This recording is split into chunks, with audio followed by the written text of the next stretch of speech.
in this life, we want certain things. A young man wants to get married, or a woman wants to get married. You want to have a good job, you want to have a house, you want your family to be okay, you want to provide for your children, you want to give them a good education, you want to get your kids married off. There are things, we have priorities in our life. There's things that are on your mind right now. You've been thinking about it for the last month, the last year, the last 2 years. There's stuff that you want to accomplish in your life. Allah Azza wa Jal teaches us in His book that there's one thing, if you can get it in this life, it's more valuable than everything else. Everything else will be okay if you have this one thing. And that one thing is a closeness to Allah, is being good with Allah, and truly developing a connection and a bond with Him. The problem with people is when life is good and only good, for a lot of people, they get distracted. You go from a video game, to a movie, to checking social media status, to hanging out with friends, to a restaurant, to sleep. Allah is out of the picture. There's no Allah left. It's just you chilling. That's all there is. And then times get tough. And the friends aren't there. And the game doesn't feel good anymore. And the car doesn't look good anymore because the health is gone. When the health is gone, none of those things mean anything anymore. All you care about is, I just want to be out of this hospital bed. If I could just walk again, that'd be fine.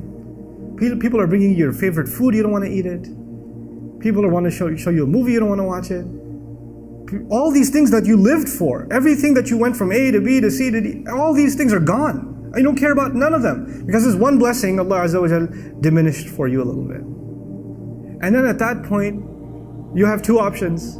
If you are of these people that are on the cliff, on the edge, you can start complaining to Allah, why did He do this to me? He just didn't like that I was so happy? Or you could earn the greatest treasure you and I can ever earn. And that is a humility and a closeness to Allah.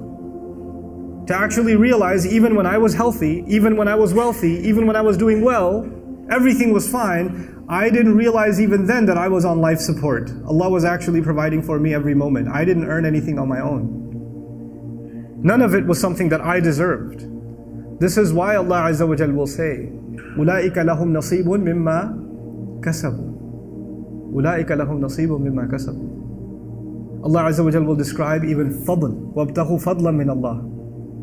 Not kasaba min Allah. You can't earn something. It's a favor from Allah, whatever He's given you. But you don't realize it at the time because it just comes easy.